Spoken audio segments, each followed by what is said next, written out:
Olá, tudo bem? Gostaria de agradecer a todos os nossos inscritos pela ajuda e pedir a você que continue nos ajudando, compartilhando o conteúdo destes vídeos com seus amigos e aqueles que estão chegando pela primeira vez, que se inscrevam, que deem o seu like e que apertem no sininho para serem notificados. Nesta oportunidade, eu gostaria de tratar acerca de um assunto muito interessante da escatologia, que são as 70 semanas de Daniel 9. E você vai entender na sequência dos vídeos o porquê nós estamos tratando deste assunto.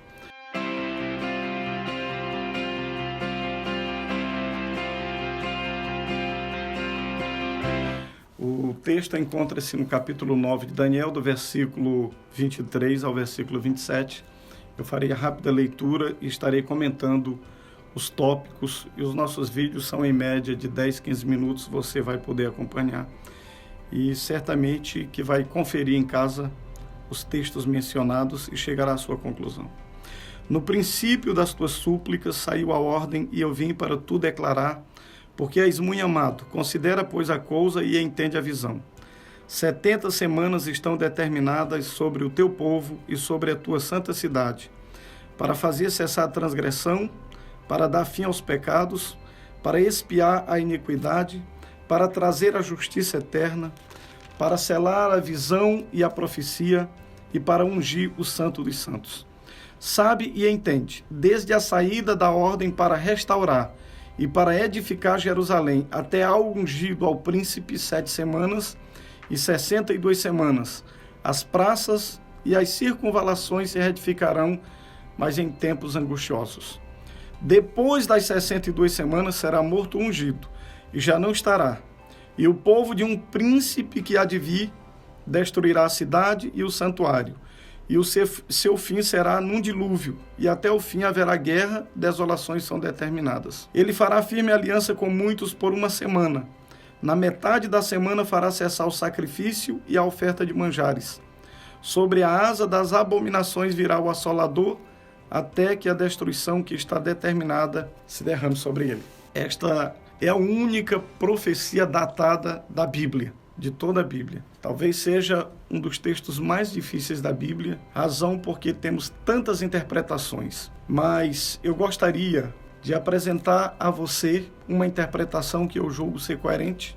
Nós temos nos livros de Esdras e Neemias, precisamente, 3 decretos. O anjo diz para Daniel: sabe e entende, desde a ordem para restaurar e reedificar Jerusalém até o Messias, o ungido, 7 semanas, o primeiro grupo de semanas, 7 semanas, portanto 49 anos, depois 62 semanas, 434 anos, que juntos somam 483 anos. Primeiro grupo, 7 semanas, depois 62 semanas, e depois uma semana, que é um grupo de 7 anos. Nós temos o primeiro decreto no livro de Esdras, no capítulo de número 1, do versículo 2 ao versículo 4. Este decreto é o decreto de Ciro.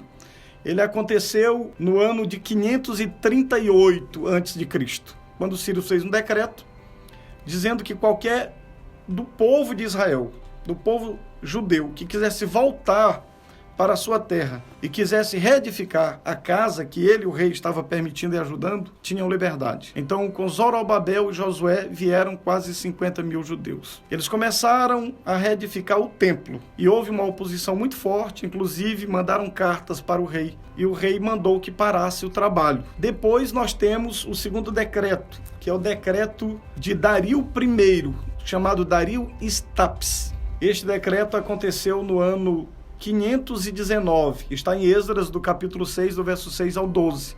Dario mandou procurar nos arquivos reais em Aquemetá e encontrou o decreto de Ciro. E ele fez um outro decreto autorizando que se continuasse a construir a casa de Deus. E nós temos o terceiro decreto, que é o decreto de Artaxerxes Longímano, no 7º ano do seu reinado. O decreto aconteceu no ano 457 a.C., Está no livro de Êxodo, do capítulo 7, versículo 25 e 26. E aí, por que nós consideramos este terceiro decreto como o decreto que Gabriel falou? Porque neste decreto nós temos restauração. Pela primeira vez, a lei de Moisés voltou a ter validade em Israel. Inclusive, foi dado a ele o direito de nomear juízes. E quem não obedecesse à lei teria seus bens confiscados, poderia ser deportado e até morto. Há uma corrente de interpretação que considera que o decreto, quando o mesmo rei Artaxerxes, no 20º ano de seu reinado, permitiu que Neemias viesse reconstruir as muralhas da cidade de Jerusalém. Você pode vasculhar o livro de Neemias, você não vai encontrar nenhum decreto. Portanto, só temos 3 decretos. E o decreto que trata de restauração é o decreto de Artaxerxes do ano 457. Se nós tomarmos a data de 457, as primeiras 7 semanas, 49 anos, inclusive dentro deste período está a vinda de Neemias e a reconstrução das muralhas de Jerusalém, a reconstrução da cidade de Jerusalém. Depois nós temos o segundo período, que é de 62 semanas, de 434 anos, que vai terminar no ano de número 26, 27 da era cristã. E o que aconteceu precisamente neste ano? A Bíblia diz em Lucas que por este tempo Jesus tinha aproximadamente 30 anos de idade. No ano 26, 27 da era cristã, Jesus tinha 30 anos porque há um erro de calendário, de 3 anos no calendário. Do calendário juliano para o calendário gregoriano. Dionísio Exímago, um astrônomo contratado por Gregório o Grande, ele descobriu que Roma não havia sido fundada no ano 753, mas no ano 750, quando houve um eclipse. Como não existe o ano 0, Jesus nasceu no ano 4, antes da era cristã. Então, no ano 26, ele tinha 30 anos. O que aconteceu nesse período? Jesus vai ao Jordão para ser batizado por João Batista. Ao ser batizado por João Batista, ele foi ungido pelo Espírito Santo. De lá ele foi ao deserto, passou 40 dias no deserto, onde ele foi tentado pelo diabo. Quando volta, ele entra em uma sinagoga em Nazaré, abre o rolo no livro do profeta Isaías, no capítulo 61, e ele diz: o Espírito do Senhor está sobre mim, pelo que me ungiu. E depois ele diz: hoje se cumpriu esta escritura no meio de vós. Então ali nós estávamos diante do cumprimento das 69 semanas de ano a partir do ano 457. Agora, o texto que nós lemos diz que ele faria uma aliança com muitos por uma semana. Há uma interpretação que diz que este ele aqui é o anticristo, mas este ele aqui é o próprio Cristo, ele é o elemento principal desta profecia. Isto é um pronome pessoal não definido, indefinido, ele.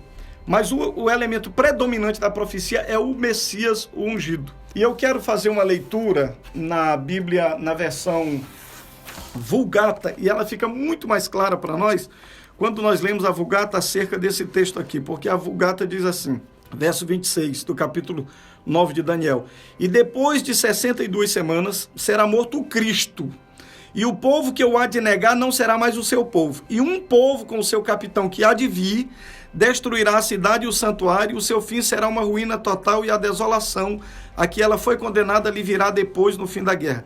Esse Cristo, porém, confirmará para muitos o seu pacto numa semana. No meio da semana faltará a hóstia e o sacrifício, e ver-se-á no templo a abominação da desolação, e a desolação perseverará até a consumação, até o fim. Pela leitura da Vulgata, fica muito claro que ele aqui é Cristo. Depois nós poderíamos perguntar: os sacrifícios do templo e as ofertas de manjares, elas apontavam para quem? Elas eram um tipo de Cristo ou do anticristo? E nós sabemos que quando o antitipo chega, o tipo tem que desaparecer. Quando Cristo foi crucificado, ali o verdadeiro cordeiro estava sendo imolado. A partir de então, diz o livro de Hebreus, capítulo 7, 8 e 9, que nenhum sacrifício feito no templo tinha mais validade. Ele fez cessar os sacrifícios e as ofertas de manjares. Para que isto ficasse provado, o véu do templo foi rasgado de alto a baixo. Deus estava dizendo que não tinha mais compromisso com nenhum ritual de sacrifício mosaico feito no templo. E aí, na metade da semana, o ministério de Cristo durou 3 anos e meio. Você sabe disso. Então, por volta do ano 31, Cristo, ele morre. Ele é tirado. Mas lembre-se que na última Páscoa e na primeira ceia que ele fez com os discípulos, ele diz: este cálice é o Novo Testamento do meu sangue, derramado em favor de muitos. Ele faria um concerto com muitos. O Cristo faria um concerto com muitos. Quando Cristo ressuscita, ele diz aos seus discípulos que eles pregassem o Evangelho a partir de Jerusalém, Judéia, Samaria, até os confins da terra. Mas nós sabemos que não foi o que aconteceu. Receberam o Espírito Santo e ficaram em Jerusalém. Mas no ano 34 da era cristã, precisamente 7 anos após o início do ministério de Cristo, após o batismo de Cristo no Jordão, o primeiro mártir da igreja, chamado Estevão, ele foi apedrejado, com o consentimento do sumo sacerdote da religião judaica. E ao ser apedrejado Estevão, todos os que pensavam como ele foram perseguidos e tiveram que fugir de Jerusalém, exceto os apóstolos. É até muito curioso você pensar que a igreja é perseguida e os seus líderes não são perseguidos. Mas os sacerdotes sabiam o que pensavam os apóstolos. Eles continuavam olhando para o templo como lugar de adoração. E durante muito tempo a igreja de Jerusalém continuou até praticando sacrifícios no templo. Esta é a razão da carta aos Hebreus, para que os cristãos não continuassem a praticar aqueles sacrifícios. Quando o sumo sacerdote rejeita a mensagem de Estevão, eles já haviam rejeitado o próprio Messias, agora o evangelho pregado. Mas há um fator interessante, a Bíblia diz que havia um jovem chamado Saulo que estava consentindo na morte de Estevão. Saulo depois tornou-se o apóstolo dos gentios. Então, a partir daquele instante, os cristãos perseguidos saíram tagarelando, falando do evangelho para samaritano e para gentio, a partir dali. Mas como Jesus tinha dito a Pedro que daria a ele as chaves do reino dos céus, Pedro... Você sabe, o capítulo 10 do livro de Atos fala que Pedro teve uma visão, ele estava em Jope, hospedado na casa de um moço, teve uma visão e ele via um lençol descer do céu com toda sorte de animais, de répteis, de animais, e uma voz disse a ele, Pedro, mata e come. E ele disse, Senhor, jamais pus na minha boca coisa comum ou imunda. E foi dito, e isso aconteceu por 3 vezes, não consideres comum ou imundo aquilo que o Senhor purificou. Havia 3 homens do lado de fora procurando Pedro, o Espírito Santo disse, vai com eles. E ele foi à casa de um centurião romano, gentil, chamado Cornélio. E ao chegar ali e pregar o evangelho, o Espírito Santo desceu sobre eles, comprovando que agora o evangelho estava sendo expandido para o mundo todo. Então, durante 490 anos, o pacto de Deus com a nação de Israel, dentro da profecia das 70 semanas, cumpriu-se literalmente. Havia 6 coisas que deviam acontecer dentro desse período das 70 semanas de Daniel. Nós lemos aqui o que deveria acontecer. A primeira destas coisas, fazer cessar a transgressão, ou completar a transgressão. A transgressão completou-se quando os judeus rejeitaram e crucificaram o seu Messias. Capítulo 21 de Mateus, Jesus deixa isso muito claro quando conta a parábola dos maus lavradores, que eles matavam os servos do rei que vinham buscar prestação de conta e por último, quando viram o filho, disseram, vamos matar o filho e tomar a vinha. Ali eles consumaram a prevaricação, eles consumaram o pecado. Dá fim aos pecados. Hebreus 9, 26 diz que pelo sacrifício de si mesmo, Cristo deu fim aos pecados. Expiar a iniquidade. Cristo, ele fez o papel do bode expiatório da lei Levítico, ele carregou no madeiro os nossos pecados, diz 1 Pedro. Trazer a justiça eterna, ele seria chamado Senhor, justiça nossa. E segundo Romanos, nós recebemos a justiça de Cristo, ele tornou-se a nossa justiça. Selar a visão, ou confirmar a visão, fazer cumprir a visão e a profecia. Lá na cruz, quando ele disse, tetelestai, está consumado, ele estava fazendo selar. E para ungir o Santo dos Santos, que não era um templo de pedra, mas o próprio Cristo, ele foi ungido pelo Espírito Santo. Tudo isto aconteceu. Não há nada nas 70 semanas de Daniel que seja profecia para o futuro. Em Daniel 9 não há mais nada para esperarmos no futuro.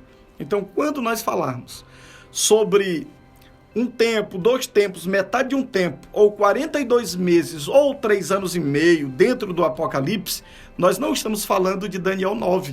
Nós não estamos falando de 70 semanas de Daniel.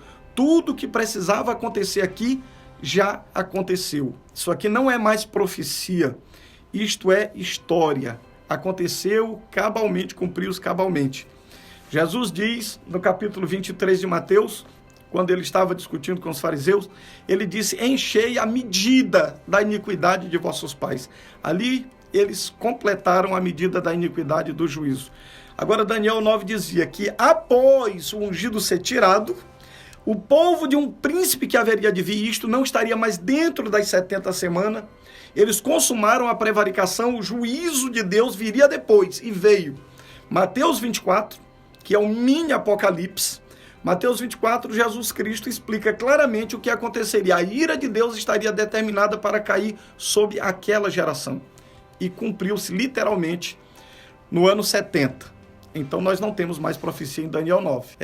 Em síntese, isto é as 70 semanas de Daniel. Obrigado pela companhia. Seja um mantenedor deste canal, está na descrição do vídeo. Nos acompanhe todas as quarta-feiras, a partir das 21 horas, horário de Brasília, a nossa live no Instagram. Nós estaremos tratando acerca do assunto do último vídeo, deste vídeo aqui, e gostaríamos de receber seu comentário, sua opinião. Nos ajude, inclusive, sugerindo temas para outros vídeos. Muito obrigado pela companhia. Até o próximo vídeo. Que Deus nos abençoe.